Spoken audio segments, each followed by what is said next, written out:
Hola amigos de Chile, Conexión 3, llegamos al final. Quiero agradeceros de verdad, ya lo hice el otro día y lo puse en nuestro seminario, esta oportunidad. Tengo que resumir 3 temas, no quiero hacerlo pesado. Me encantaría preguntaros realmente si os ha servido este significado de iglesia y terminar con estas últimas exposiciones el para qué sirve la iglesia, ¿no? El por qué sirve la iglesia y para qué sirve la iglesia. Habíamos hablado, lo voy a hacer muy breve y muy sencillo, ¿no? Que la iglesia era misteriosa por su naturaleza, por su origen, ¿no? Porque hay preguntas que deben estar claras, ¿no? ¿De dónde viene la iglesia? La iglesia no está fundada por unos hombres ni en un proceso histórico. ¿Cuál es su origen? Había una gran influencia impregnada de la Biblia en los seguidores de Jesús, Policarpo, seguidor de Juan, a su vez seguidor de Jesús. Ellos veían así la iglesia. Veíamos que cuando empieza a haber problemas porque el cesaropapismo o porque las confesiones o porque el poder corrompe y el poder absoluto corrompe absolutamente, llegamos a los tratados de iglesia. Bueno, pues ¿qué es iglesia? ¿Quién tiene el poder? ¿Qué debe ser? Y ahí se generan los tratados de iglesia más importantes del momento, y por eso la eclesiología nace ya como asignatura aparte, ¿no? Troncal de la carrera de teología, para comprender todo esto. Y surgen escuelas como de Tubinga y de Roma. Los principios fundamentales de la eclesiología, y voy a resumir sencillamente, eran Cristo y la iglesia, Cristo y el mundo, la iglesia y el mundo, no apartarse del mundo, sino estar en el mundo, más bien apartarse de lo malo o del mal, pero no del mundo, y la iglesia como señal, como símbolo de salvación, algo muy importante, muy interesante, ¿no? Como si realmente hubiera una estructura detrás y no se tratara de salvarse aisladamente, sino que Dios realmente quiso una organización de iglesia a la humanidad, ¿no? donde el origen es uno, es decir, la iglesia es una en su origen, en su naturaleza, ¿no? Apostólica, ¿no? Y veíamos algunos textos, perseveraban en la doctrina de los apóstoles, libro de los Hechos, en la comunión los unos con otros, en el partimiento del pan, ¿no? Esto era la idea de iglesia, ¿no? Veíamos en el Antiguo Testamento que la iglesia estaba reflejada, prefigurada en el pueblo de Israel, como una comunidad sagrada que tenía una serie de relaciones con el mundo, con ellos mismos, con Dios, y que en el Nuevo Testamento aparecía ya un acontecimiento fundacional muy importante, como era la Santa Cena, ¿no? Cuando Jesús parte el pan y lo da, y el vino, ¿no? Y establece un nuevo pacto. En Mateo se le daba un protagonismo muy importante a Pedro, como una prefiguración futura, y al discipulado no solo de Pedro, sino de los seguidores. A vosotros os he dado y todo lo que atareis en el cielo, eso lo dice en plural. En Lucas se prolonga ese acontecimiento salvífico con una escatología, es decir, ya se creía inminente el regreso del Maestro. En Juan hay unos presupuestos ya teológicos diferentes, es decir, Jesús aparece en medio de la comunidad, en ella. Incluso en muchos de los capítulos, la mujer adúltera en medio de, por en medio de la plaza. Si veis esa parte en medio de y la ubicáis en todo el Evangelio de Juan, es preciosa.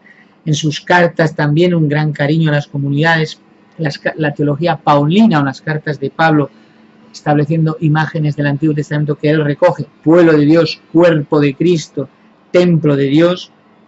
Iglesias en las cartas pastorales también, en Hebreos, en Apocalipsis, es decir, iglesias perseguidas, y se nota en la estructura, en la manera de escribir, pero que tienen en común esta segunda oralidad, lo que Jesús había enseñado, lo que Jesús había dicho. La pregunta eclesiológica fundamental de dónde viene la iglesia, cómo y cuándo, ¿no? En su fundación misteriosa, ¿de acuerdo? En la cristología, en lo terreno, empezamos a ver eso que Pablo decía: en Cristo habita, en él habita la plenitud de la divinidad. Todo esto es obviamente una gran responsabilidad. Las propiedades que tiene la iglesia o sus notas, su pertenencia, respecto a su origen, respecto a su naturaleza, es que es única en su naturaleza de origen, pero pluriforme. Pero se manifiesta de muchas formas. Esto es muy importante porque muchos han entendido que la Iglesia son ellos y nada más que ellos. Tienen la verdad ellos y así lo proclaman. Claro, el otro pueblo va a decir lo mismo, el otro grupo va a decir lo mismo, el otro sí. Decíamos entonces que es única, pero diversa, pluriforme, es santa, y hablábamos de una santidad objetiva, precisamente por ser Dios su autor, por ser Dios su consumador, por ser Dios quien la quiere dar a la humanidad, y una santidad subjetiva donde los hombres pecamos, donde los hombres manchamos esa iglesia, que es santa, pero que nosotros, por ser seres caídos, la corrompemos. Apostólica, porque está llamada a enviar mensajes de curación, no mensajes de condenación. Eso podemos coger a Juan el Bautista y decir, mira, pero que Juan el Bautista lo hacía en un periodo de la historia. Nosotros ahora no creo que estemos para condenar.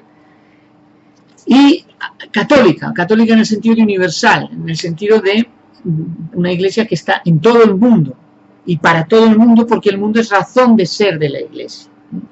Finalmente, la apostolicidad de Pedro aparece muchas veces como un personaje importante, apacienta mis ovejas, etc. Y llegamos al último tema, estamos resumiendo muy rápido. ¿Para qué entonces sirve la iglesia? ¿Hay o no hay necesidad de salvación? ¿Yo para qué la necesito?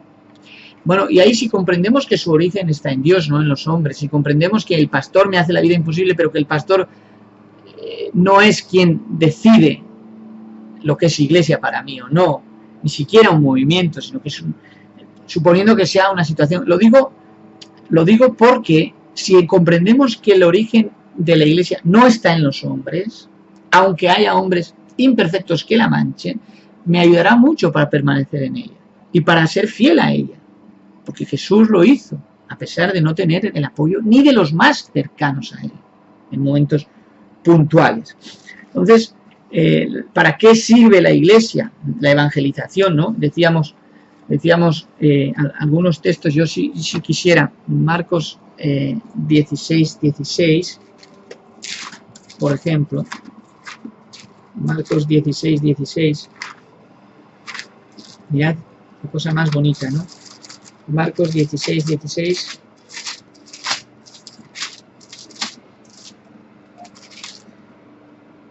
El que creyere y fuere bautizado será salvo, el que no creyere será condenado. Estas señales, es decir, fuere bautizado el que creyere. Es decir, la evangelización de esto, ¿no? El deber, el derecho, misionera por Jesús, por la naturaleza de misión de Dios mismo, ¿no? La situación de la iglesia entonces en el mundo es paradójica, porque nos piden ayuda, pero al mismo tiempo nos critican. Y luego, finalmente, la idea de remanente y la eclesiología ya concretamente adventista, ¿no? Después de entender un poco pinceladas en líneas generales del concepto de Cajal o del concepto de eclesia, llegamos al movimiento adventista. Es que es el remanente de Dios y establecemos Apocalipsis 14:12, los que guardan los mandamientos de Dios y tienen fe, ¿vale?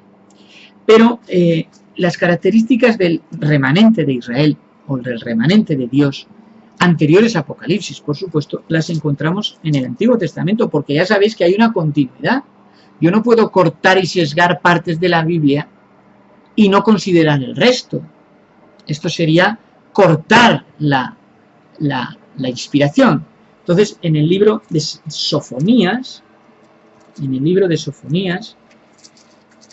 nos da las características quizá más importantes incluso que las que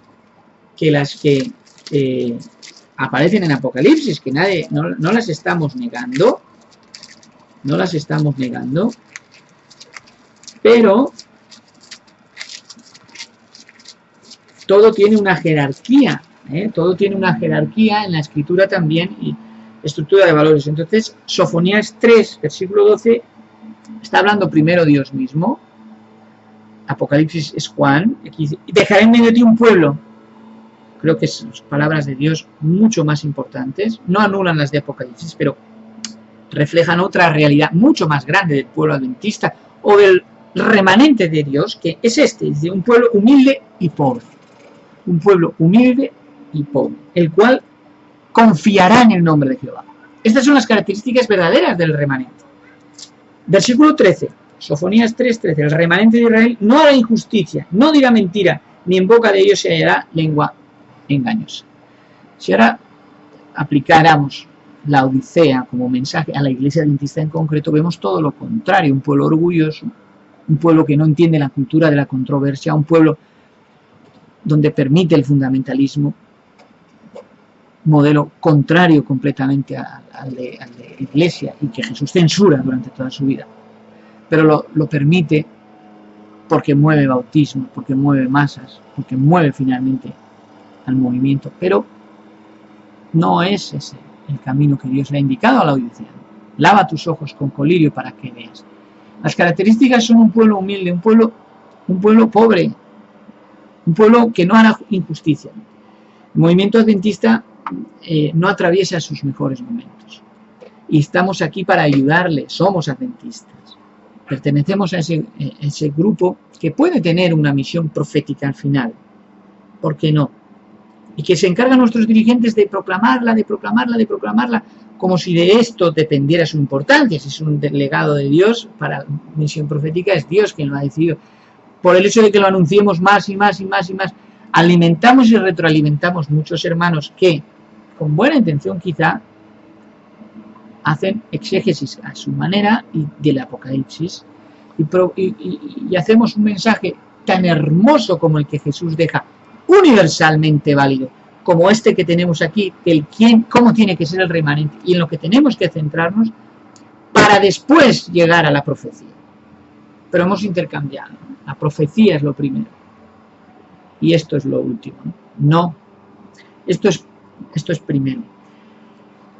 Y el pueblo adventista es un pueblo bendecido y está llamado a grandes cosas y puede hacer grandes cosas. Y vosotros además, con Conexión 3, seguro que estáis llamados a hacer grandes cosas. Yo os agradezco mucho que me hayáis dado esta oportunidad para compartir con vosotros el sentir y ser de la iglesia. Os dejaré un pequeño sermón, pero de entrada os pido de verdad todas las bendiciones del mundo. Hemos tenido que resumir, espero no haber sido muy pesado con todo esto. Me gustaría hacerte preguntas, me gustaría que te preguntaras a ti mismo, ¿por qué la iglesia la necesito, no la necesito? Mirad, aisladamente no podríamos hacer esto. Pero en conjunto no hacemos esto para que pensemos igual. Para que la unidad signifique que yo no pueda discrepar de ti. Eso nunca ha sido la unidad en la iglesia. La iglesia es una porque nace en Dios. Y es única por su esencia. Pero después es pluriforme. El otro puede ser iglesia, aun esté confundido. Porque realmente Dios finalmente establecerá al fin de los tiempos, convencerá de pecado, de justicia y de juicio, pero de momento lo que nos une es el acontecimiento pascual. Eso es lo que no podemos negar. El partimiento del pan. Mira, termino ya con uno de los textos más bonitos para la eclesiología moderna, Hechos 2:42. Hechos 2:42, queridos amigos. Y perseveraban en la doctrina de los apóstoles. En la doctrina de los apóstoles. ¿Cuál era? Lo que Jesús había enseñado, lo que Jesús había dicho. No había un corpus todavía. No estaba el santuario, En la comunión unos con otros. ¿Y qué tenían en común? Eran iglesias perseguidas, comunidades perseguidas a riesgo de muerte. Bueno, los seguidores de Jesús murieron todos, tal como Jesús lo había dicho, tomen su cruz, era literal. En el partimiento del pan y en las oraciones. Ahí está estableciendo claramente las bases de cualquier eclesiología que se precie. La cena pascual de Jesús, que se anuncia ahí la muerte y la resurrección hasta que Él venga. Y la oración, que es lo que hacéis vosotros, lo que hacemos ahora, la oración es esto es orar. Y la doctrina de los apóstoles, esto es, que va adquiriendo forma en determinadas llamadas concretas de Dios a determinados pueblos. Es positivo quizá lo que hizo un movimiento que se llama X, ¿Es positivo? Porque no lo va a ser. Es positivo